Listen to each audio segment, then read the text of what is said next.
Num tempo não muito distante, parecia mais fácil encontrar benzedeiras. Hoje, esse ofício de benzer parece mais raro. Na Roda de Saberes de hoje, vamos conversar sobre benzeduras e eu convido você a acompanhar nosso programa. Para falar conosco sobre este assunto, estão aqui na Casa de Leitura da Câmara Municipal Isolina dos Santos, benzedeira e moradora do bairro Planalto 2, Caetano Caiuna Sordi Barbara Dias, mestre e doutor em Antropologia Social e professor da Universidade de Caxias do Sul, e Alessandra Reck, jornalista, mestre e doutora em Letras e também professora da Universidade de Caxias do Sul. Sejam muito bem-vindos. Obrigada. Muito obrigado. Obrigada. Isolina, como a senhora começou a ser benzedeira? Olha, na verdade eu comecei assim, ó. Eu estava em casa e daí chegou uma senhora lá com um bebê, né? E daí ela pediu para mim, mas eu não sabia nada. Eu não sabia disso, mas eu não sei. Ela disse, mas pelo amor de Deus, faz alguma coisa para esse meu filho, né? Que eu não sei, né? Aí eu pedi uma orientação para Deus, né? E disse, meu Deus, me ajuda, o que eu tenho que fazer? Me coloca uma palavra na minha boca, né? Aí foi onde aconteceu que me veio umas palavras, daí eu pedi de quebrante.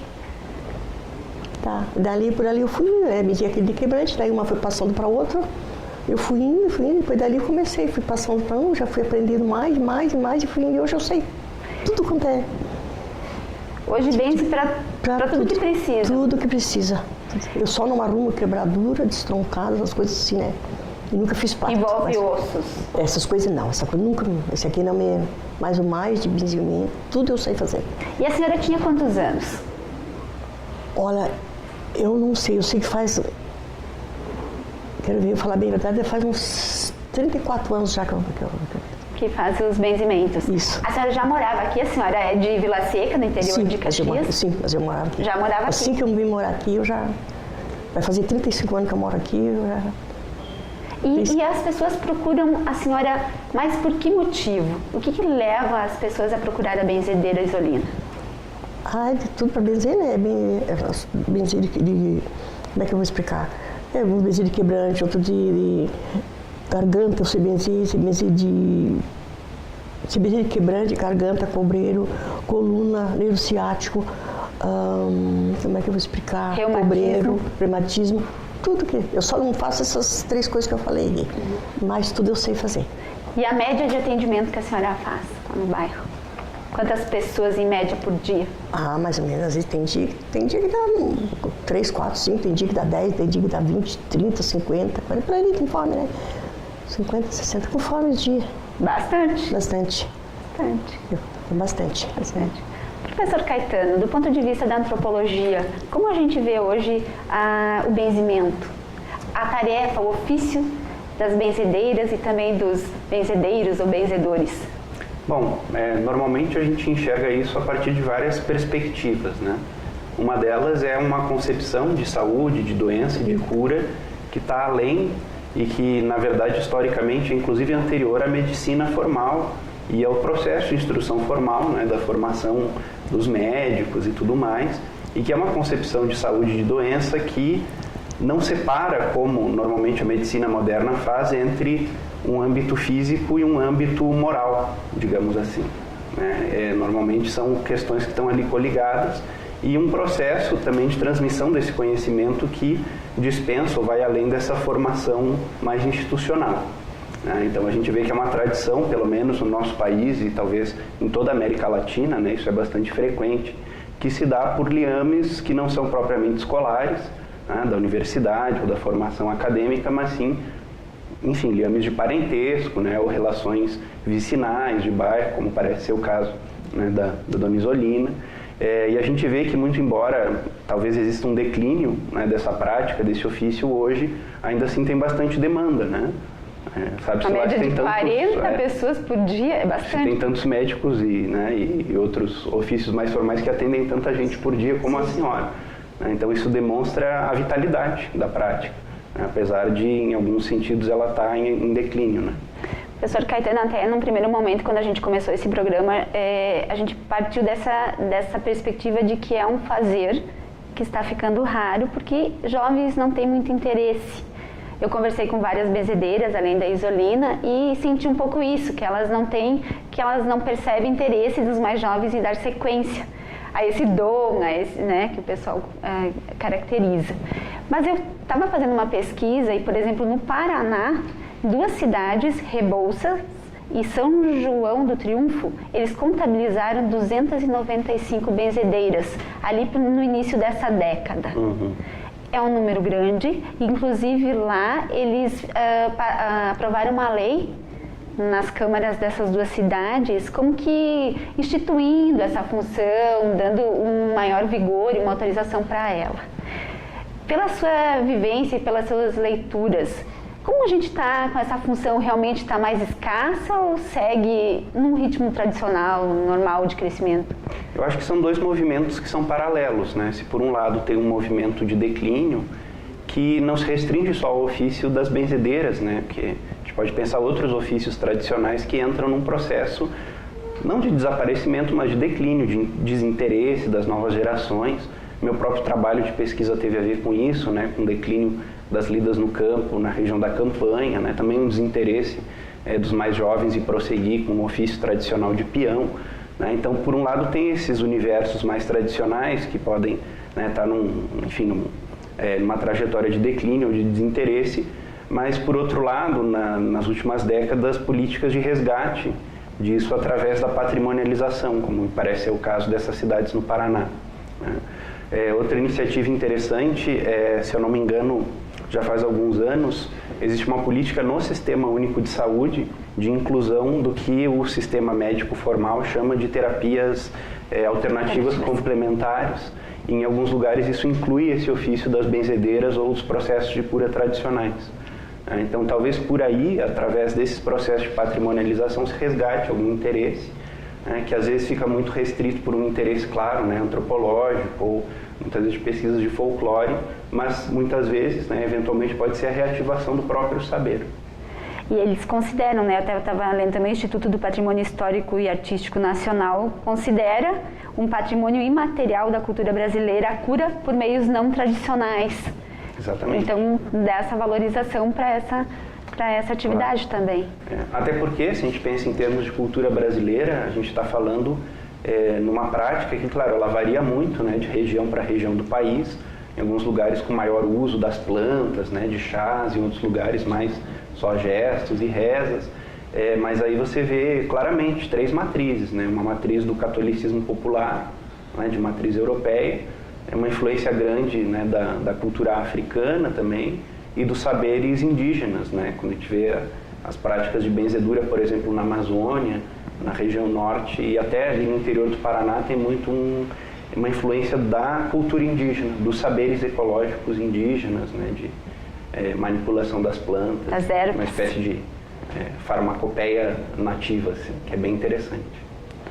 Aqui em Caxias do Sul a gente teve, em 2009 por aí, a elaboração de um documentário, A Sagração do Cotidiano, Benzeduras. E a gente está aqui hoje na Casa de Leitura com a roteirista desse documentário, que é a Alessandra Heck. E eu lhe pergunto, Alessandra, por que fazer esse documentário? Eu sei que nasceu de uma matéria, de uma reportagem, mas por que nasceu o documentário? A reportagem em si, ela nasce de um interesse meu pessoal, de ter acompanhado assim na infância, ter vivenciado a experiência da benzedura muitas vezes, entender ela como um patrimônio que estava se perdendo naquele momento. Geralmente a prática era feita por idosas, então as que me benzeram na infância já não existiam. Aí a gente foi em busca de outras fontes e encontramos com a diversidade também, das práticas, de várias matrizes, como colocou o professor. Então, eu tive, começando assim lá de trás, na infância, eu tive a experiência, por exemplo, verruga, tinha uma senhora que benzia com batata, depois jogava a batata fora, E aí, em poucos dias, caía, É algo que a medicina explica, por um lado, mas às vezes não te oferece a solução tão imediata como foi. Então, realmente tinha um pouco de, tem algo assim que sustenta essa convicção, que é o próprio resultado também, muitas vezes, Como se explica esse resultado? Claro, a gente pode achar outras explicações além da fé, mas a vivência mostrava, uma certa eficácia. tinha uma senhora que chumbava vermes, não sei também se tu conhece, chumbar com chumbo derretido, a criança que era agitada, e eu acho que eu era uma criança bastante agitada porque eu frequentava bastante aquele lugar. Era ali na subida da Tronca, onde hoje tem a casa paralela na frente, assim. Então ela derretia o chumbo e colocava num copo com água sobre a cabeça da criança, né? E aí se formam grumos de chumbo que ela começava a mostrar no final. Aqui tinha uma lombriga, aqui tinha uma giardia. Ela ia nomeando os vermes conforme o formato que aquele chumbo tomava no contato com a água. E tu chegou a frequentar bastante ela? Isso, eu frequentei também. E ele era seguido de uma pequena dieta em que a gente tinha que comer muito hortelã, e eu adorava hortelã com açúcar, que é, né, de certa forma medicinal, realmente tem a ver com a questão da verminose, né? E ficava alguns dias sem doce, enfim, ela tinha algumas recomendações e eu tinha que voltar 3 vezes. E me fascinava esse processo, assim, né, de criança assistindo esse ritual, era bastante interessante. E tinha mais um ritual também que a minha avó fazia com frequência, ela mesma em casa, para os filhos, que chamavam de tirar o sol, né? Acho que Solana, tirar a Solana. Lá na minha cidade, né? Interior de Erechim, tirar Solana. Que a pessoa com dor de cabeça, com alguma indisposição, pedia para fazer algo em cima de panos dobrados, né? Acho que a senhora pode explicar melhor como é que faz para tirar o sol. Para tirar o sol, a gente pega uma garrafinha branca, tem que ser branca, coloca água ali, pega uma toalha branca também, coloca na cabeça e daí tem que... Não vai nada na água, sal, nada? Não vai. Eu, pelo menos, eu não uso, né? Só uso as palavras que a gente diz. E dá uma impressão de que a água ferve. Ferve, sai tudo... Faz as bolinhas. Isso, né? Se for miudinha, é o sol. E se ela sair graúda, é a lua. Porque a lua pega a réstia da lua, dá uma dor de cabeça. Que Deus, incrível. E resolvia. Então foi esse interesse dessas observações, né?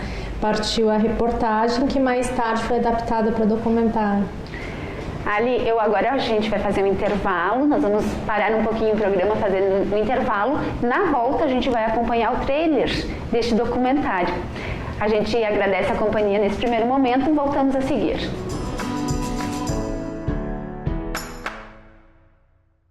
Todas as noites você assiste aqui na TV Câmara ao programa De Frente com a Lei.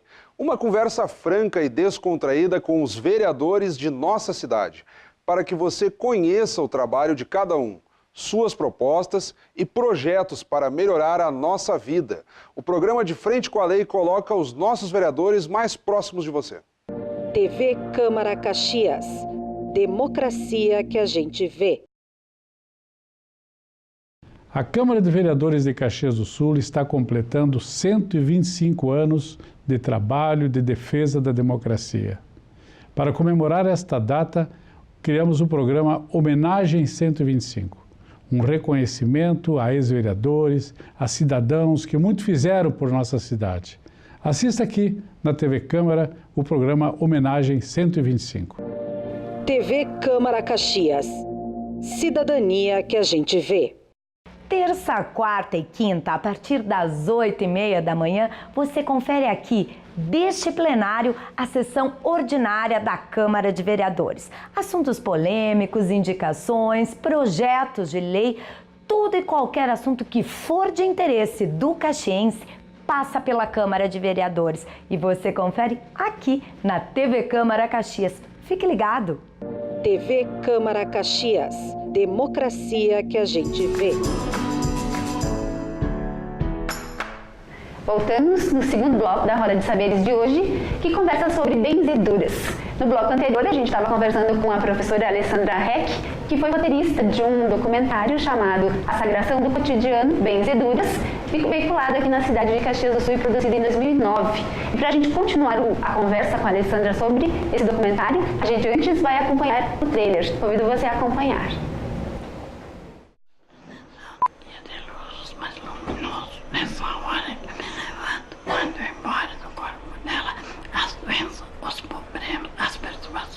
Olha, minha filha, mas não é fácil da gente lutar com o povo. Com doença, com outras coisas, tem tanta coisa mal A minha mãe ensinou a benzer com a tesoura e 3 galinhos de arruda. Os poderes dos santos, né? Que a gente não vai, a gente primeiro com os poderes de Deus, né? A gente sem Deus não faz nada. Se a pessoa se benzer não tiver fé e não acreditar, não adianta.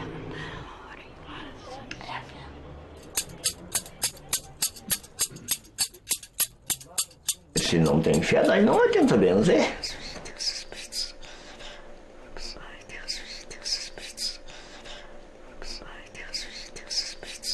Então endireitar com o nome de Deus e da Virgem Maria, que é Sara. Pronto.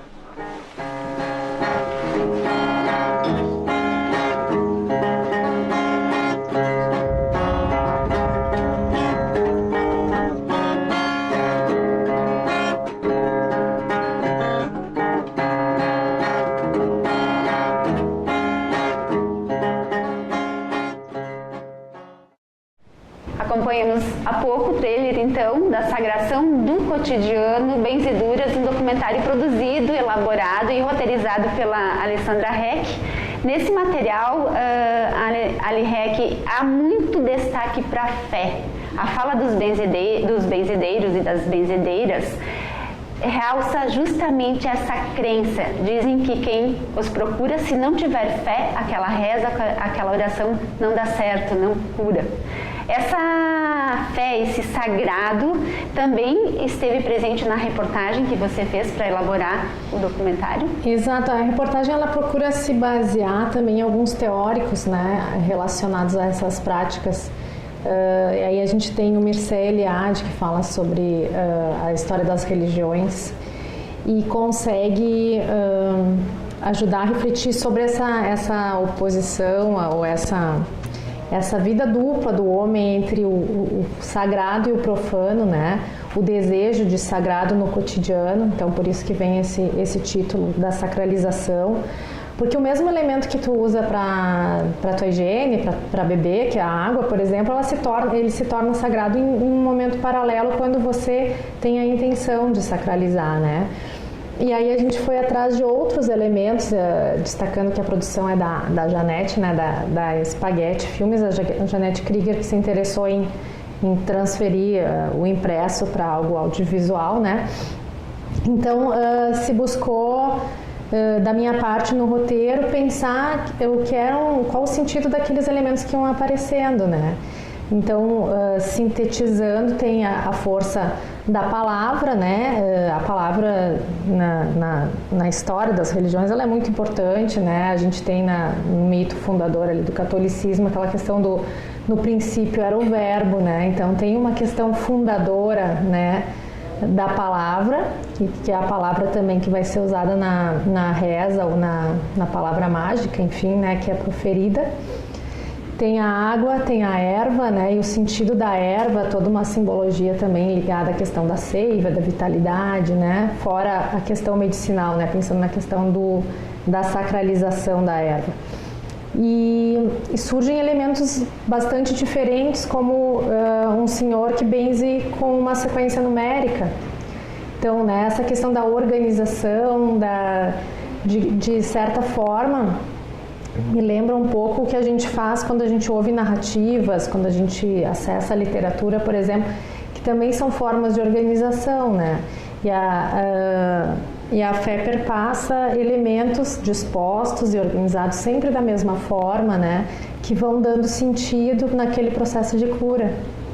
Luizolina, a senhora utiliza só palavra, só oração no benzimento ou tem algum recurso, tesoura, ervas, algum outro recurso? Não, eu uso... Não, tesoura não uso tesoura. Eu só...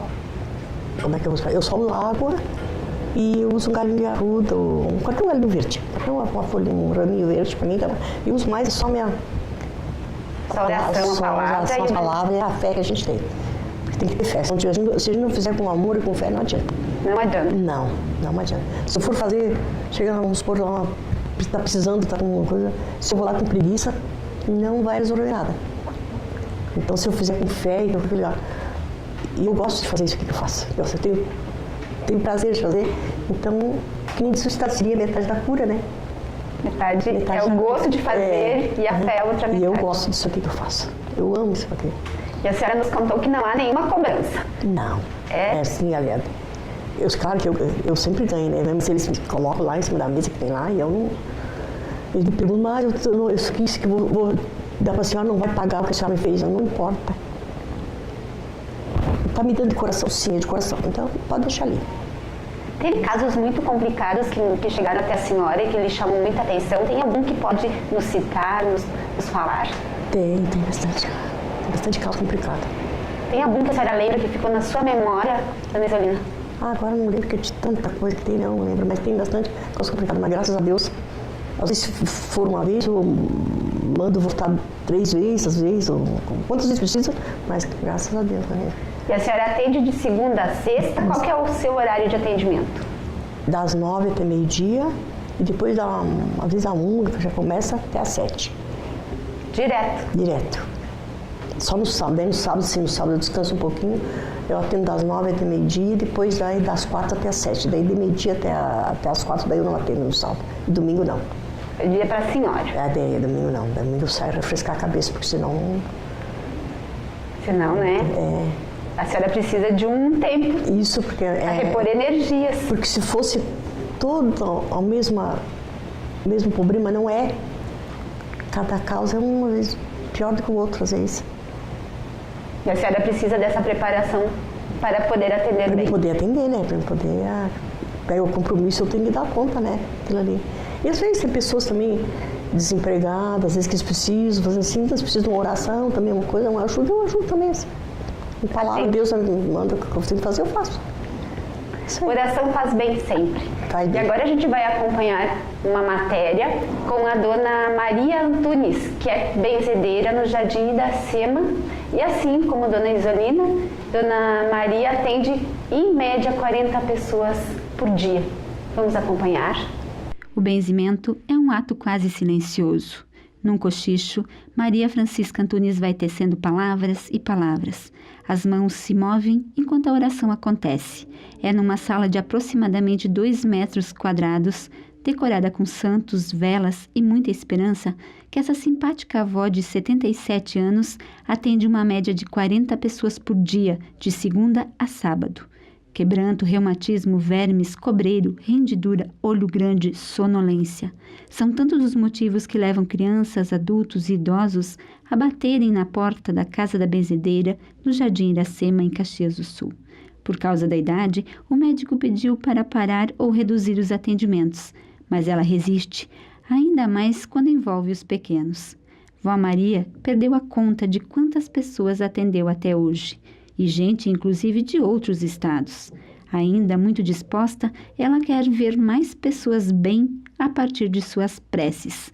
Desde as primeiras experiências em Espumoso, sua terra natal, já são 64 anos na tarefa de benzer. Eu tinha 13 anos quando comecei benzendo uma lavoura de trigo para cair os pulgão do trigo, como brincadeira. Eu era rezadeira na igreja, né? Me chamavam de Maria Rezadeira, porque eu rezava, eu fazia terço, missa, catequese, né? E daí o vizinho inventou de brincar comigo e pedir para mim benzer a lavoura, né? Daí que eu disse, fui lá e benzi e saiu os bichos, né? E daí então ficou, dali em diante eu comecei a benzer. Eu tenho um dom assim, eu aprendi sem ninguém me ensinar e benzo para qualquer coisa que precisar, que for de benzimento, eu benzo. Eu benzo 3 dias, que é uma novena, né? Benzo 3 vezes cada dia e no final dos 3 dias é uma novena e a pessoa tá melhor. Mãe de 11 filhos, avó de 28 netos e bisa de 10 bisnetos. Mesmo com uma família grande assim, nenhum integrante demonstra desejo de prosseguir no ofício de Vó Maria. Por isso, ela continua firme e forte, inclusive puxando da lembrança casos que impressionaram e que, com fé e oração, foram solucionados. Quando eu cheguei aqui, filho, o primeiro benzimento que me comoveu mais foi uma senhora de 37 anos que dormia, filha. dormia sentada, dormia trabalhando assim. Ela tinha ateliê, tinha costura, os dedos tudo furado. Ela dormia assim, ela pegou um mal quando ela teve o primeiro filho. E fazia 13 anos que ela dormia. Filho. Isso aí para mim ficou na história e é uma das coisas assim mais que me comoveu, até eu conseguir tirar esse sono de uma pessoa que tinha... O marido dela está aí vivo e são que pode contar. Ele disse para mim, me pergunte aonde eu não fui, porque por tudo aonde tem uma benzedeira, um curandor, um médico, já levei por vários e ninguém consegue achar o que ela tem. Daí eu comecei a benzer ela e eles vieram 9 dias, né? E graças a Deus está aí trabalhando. Ela disse que agora ela está vivendo. Vó Maria ficou conhecida na região por seu jeito acolhedor e por sua reza. E não é difícil atestar essa simpatia. Por coincidência, a reportagem chamou um táxi para ir ao Jardim Iracema e o motorista do veículo, há uns 4 anos, também já tinha recorrido à oração e às recomendações da benzedeira. Bom, eu sofria de um neurociático. E daí me falaram que a Dona Maria era uma boa benzedeira, daí eu vim aqui da Dona Maria para ela me benzer do neurociático. Daí eu cheguei aqui, ela me benzeu, 3 vezes eu vim aqui e me curei. Daí ela mandou fazer um chá de alecrim bem quente e fazer as compressas de água quente e colocar na lesão ali. 3 vezes eu sarei, a Dona Maria benzeu. Eu já estava com meu braço que não podia nem fazer as marchas mais do táxi. Já estava bem ruim mesmo fazer. Daí eu vim aqui, deu 3 dias eu estava bom da lesão. Por coincidência também, Erni tem uma irmã benzedeira. E segundo o taxista, ela é jovem e dedicada à função. Sinal de que, de alguma forma, as benzeduras ainda serão conhecidas e vivenciadas pelas atuais e futuras gerações. Até quando? Isso nem mesmo Vó Maria, com sua habilidade de anciã e suas orações, sabe responder. Dona Maria Antunes, moradora e benzedeira do Jardim Iracema, mostrou um pouquinho do seu dia a dia, da sua vida de benzedeira. Professor Caetano, Dona Maria, ela começou também de uma forma autodidata. Mas tem casos em que vai se passando para a família, né? Então, a mãe que passa para o filho, para quem tem interesse. Essa transmissão dessa cultura do benzimento, né? Desse ofício de benzer, é uma das transmissões, mas que também na cultura brasileira tem outros perfis, tem outros exemplos de ofícios que também se passam de geração em geração. É mais comum passar em família? É que normalmente, né, num registro social mais tradicional, muitas coisas são transmitidas e passam pelos laços de parentesco restrito, né? A família nuclear, pai, mãe, os avós, ou a família ampliada, mas é o mecanismo mais tradicional, sem dúvida, né? De passagem de conhecimentos, de saberes, até mesmo, né, numa sociedade mais moderna, os laços de parentesco são muito importantes, né? A gente delega muito da nossa formação às instituições, à escola, à universidade, mas todos nós temos um repositório muito grande de conhecimentos que vêm da família. Nesses registros mais tradicionais, a família ganha uma dimensão maior, né? As relações comunitárias, de vizinhança. E, claro, né, no Brasil e na América Latina como um todo, muito relacionado a formas de religiosidade e de cura que vão em paralelo aos mecanismos mais institucionais do clero e tal, que passa por essas relações de parentesco, que é algo bastante importante, né? Estamos conversando sobre benzeduras. A Roda de Saberes hoje fala de um saber que está ficando raro na sociedade. E a gente encerra esse bloco, volta a seguir com mais uma rodada de conversa. Acompanhe.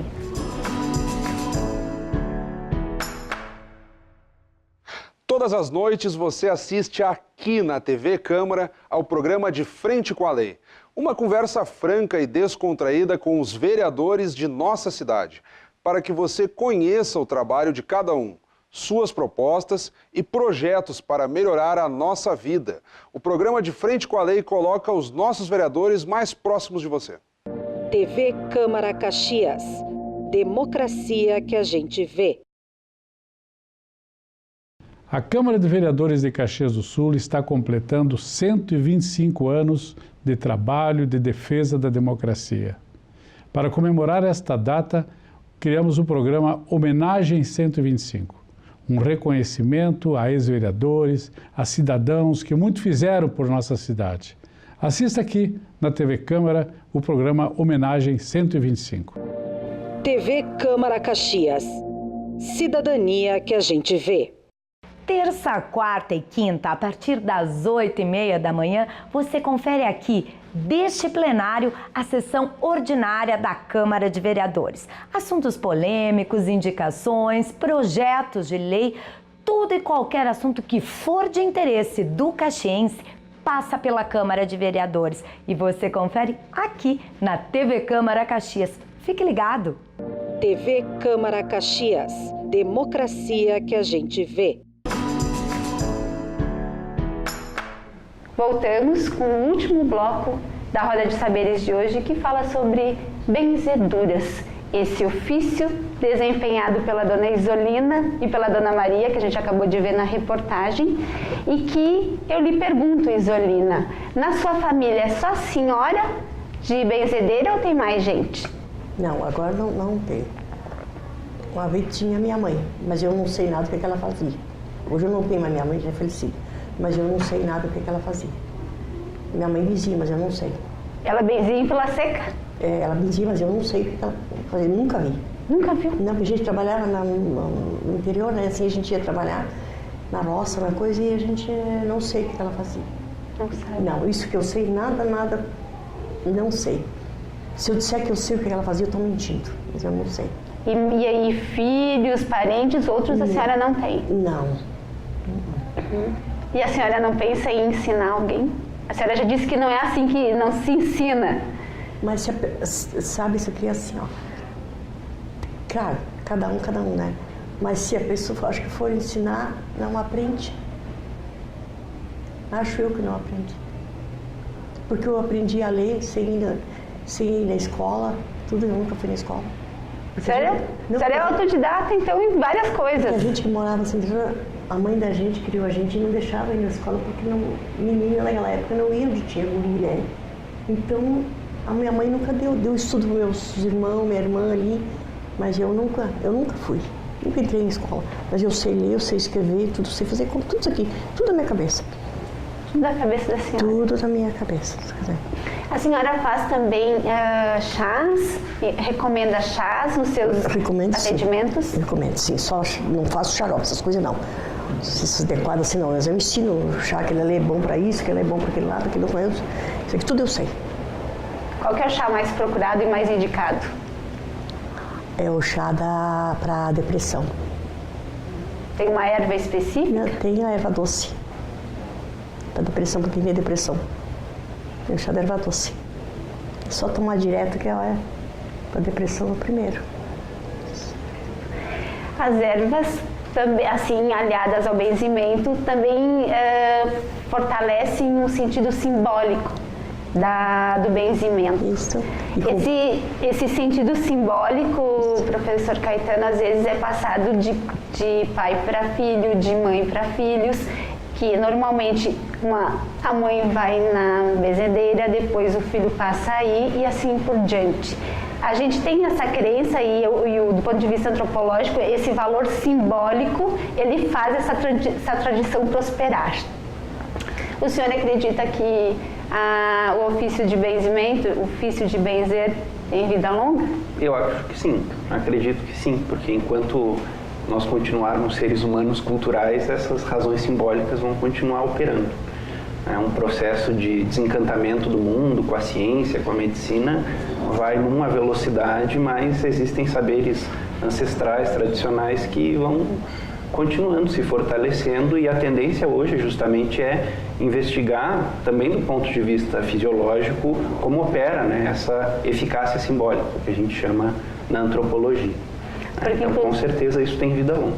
Inclusive, muitos médicos não duvidam do efeito, né? E até eu estava lendo os materiais, o que eles dizem é o seguinte, que às vezes as pessoas tardam a procurar o médico, o atendimento médico, e ficam muito tempo nessa questão da cura por benzimento, pela oração. Então, eles não descartam, né, o valor do benzimento, mas sugerem que andasse junto. Exato. E a cura tradicional, ela lida com um aspecto que às vezes a medicina formal tem dificuldade para tratar, que é a disposição psíquica do sujeito para o seu processo de cura. A gente, na medicina formal, se acredita muito na eficácia do remédio, na eficácia daquela substância, e não lida tanto com esse lado que eu estava dizendo, que é o psicofísico ou o físico-moral, que os processos de cura tradicional, não só na nossa tradição, né, mas a gente pode pensar nas medicinas tradicionais de outras civilizações, da China, da Índia, lidam com mais facilidade. E por questões, né, que vêm da nossa cosmologia, de separar muito a mente do corpo, mas sem dúvida nenhuma esses saberes tradicionais lidam com isso de uma maneira um pouco mais, talvez, orgânica, né, menos conflituosa que a medicina formal. Né. O senhor já foi a uma benzedeira? Não, eu nunca fui numa benzedeira. Essa é uma experiência que eu gostaria bastante de ter.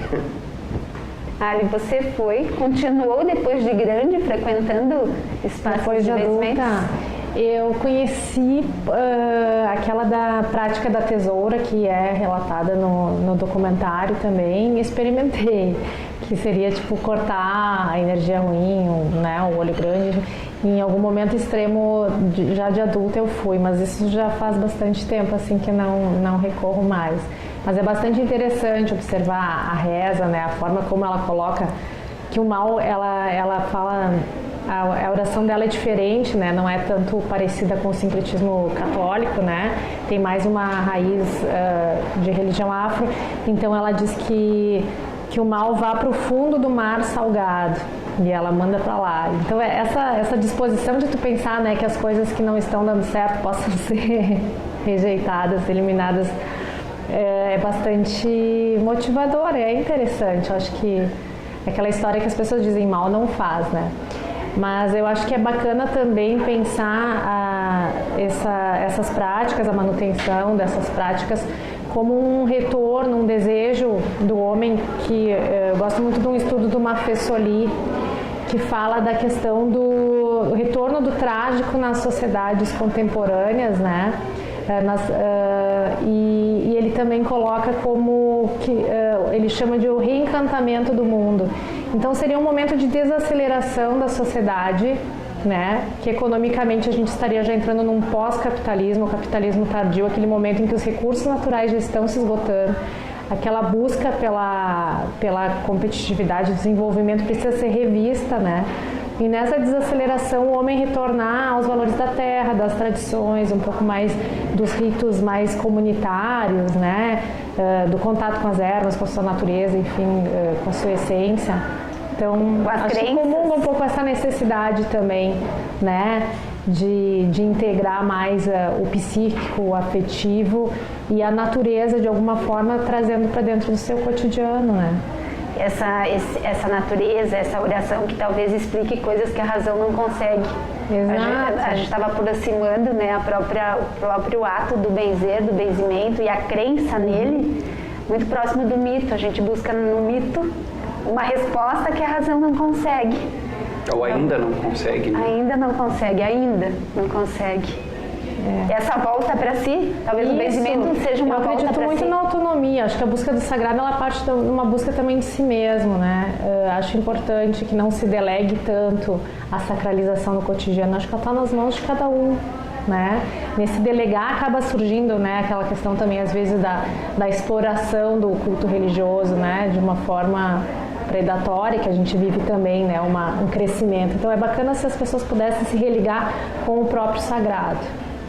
Professor, há muitos estudos nesse ramo ligados ao benzimento que o senhor conheça? Ao benzimento especificamente existem vários trabalhos, né, na antropologia brasileira, na América Latina como um todo, mas processos rituais e tradicionais de cura, existem estudos que são inclusive fundadores da antropologia, a própria questão da eficácia simbólica, e os diálogos possíveis entre esses procedimentos tradicionais de cura e os procedimentos da ciência, né, inclusive a psicanálise, a medicina, né, institucional. Mas tem um aspecto importante nesse processo de cura, do ponto de vista da eficácia simbólica, que é essa dimensão da generosidade do dom, né, como falou Dona Isolina, Um dos aspectos da medicina formal que às vezes pode prejudicar o processo de cura é essa mercantilização total da questão. Enquanto que essa dimensão da generosidade de uma cura que vem por uma razão ou outra, por uma vontade de ajudar, psiquicamente opera de forma muito forte no processo de cura. Com certeza, assim, pensando antropologicamente, isso faz parte, é um elemento estrutural para a eficácia desses procedimentos, desses rituais. Conversando com a Dona Maria da matéria, ela me disse que há muita procura também de crianças. Os pais levam suas crianças em função do quebranto, dor de barriga, vários outros. Esse público infantil é grande lá na sua sala, na sua casa? Muitas crianças frequentam lá a sua casa? Muito bebê, recém-nascido. Recém-nascido? Bom, lá vai assim, recém-nascido até os 70, 80, 90 anos, é direto, tudo assim. Mas muitas crianças. Muitas crianças. E os adultos, sim, eu às vezes preciso bastante de palavra também. Eu converso bastante com eles também, assim. Eu sou psicóloga, mas eu converso bastante, eu ajudo bastante. Eles estão, às vezes, muito para baixo, muitas vezes estão com umas ideias meio... Aí eu converso bastante também, graças a Deus que eu saio de lá, já saem outras pessoas. Os adultos estão precisando de atenção? Isso. Tem pessoas que têm famílias, às vezes, que não... Principalmente gurias, as meninas novas, e adultos também, tem às vezes a cabeça meio virada, eu converso bastante também. A sua palavra, além de ser, além do benzimento, é uma palavra de orientação. Acho que é porque eu faço isso aqui com muita fé, por isso que eu faço com bastante amor também, Eu garanto lá em casa agora, está cheio de gente me esperando. E a senhora veio aqui, que bom que ao menos tivemos o privilégio de tê-la aqui. Porque eu não falei nada que eu ia sair, Deixei só o marido da minha irmã que está em casa, daí então eu... E eles esperam? Uns esperam, outros vão depois eles voltam de tarde. E as pessoas que vão pedir seu atendimento são aqui de Caxias ou também de outros municípios? Não, vem de todo lado, hoje vem gente de São Paulo, vem de Minas, vem tudo que uns passam para os outros. Não, se fosse só daqui de Caxias, eu tava... Não, se fosse só daqui, não, vem de tudo quanto é lado. E assim, e interessante, professor Caetano Yali, que assim o próprio nome das benzedeiras vai se constituindo e se propagando. É comum conhecer a benzedeira do bairro e ser referência. Não tem ninguém assim e às vezes eu nem sei, porque às vezes muita gente eu nem pergunto de onde é que eles são, Daí eu tenho um caderno lá, eles deixam o nome escrito, eu vou ver depois que eles saem, que eles colocam o nome, depois eles deixam, de São Paulo ou de Minas, que são daí, depois é que eu vejo que eles não estão aqui. Bem procurada, a senhora. Eu tenho o caderno lá para cá, a pessoa deixa o nome para mim, fim da tarde eu vou ler ali, que eu vejo onde é que eles são. Tem gente que não vem de todo não tem lado. Não tem ideia de quantas pessoas atendeu até hoje? Perdeu a ideia. Se eu for contar. É incontável, não tem como. Porque eu atendo direto, assim, só não atendo no domingo. Na sexta-feira santa eu atendo também, que é um dia muito bom, um dia mais muito forte. Eu atendo, o ano passado, este ano agora que passou, eu atendi 275, me parece. Eu tenho no caderno lá. Tem todo o registro de Durante o dia, comecei às 7h30 e só parei para almoçar. E atendi até às 8h. Eu contei, depois tudo deixou o nome lá. 275, me parece. Faltam umas 20 e poucas ainda que não foram. Foi a maior quantidade. Muito bem. Dona Isolina, eu quero muito agradecer que a senhora veio aqui hoje na Roda de Saberes. Estamos terminando o programa e agradeço a sua presença. Eu que agradeço. Também agradeço também. Agradeço muito. Agradeço o professor Caetano Caiuna Sor de Barbara Dias, mestre e doutor em Antropologia Social e professor da Universidade de Caxias do Sul.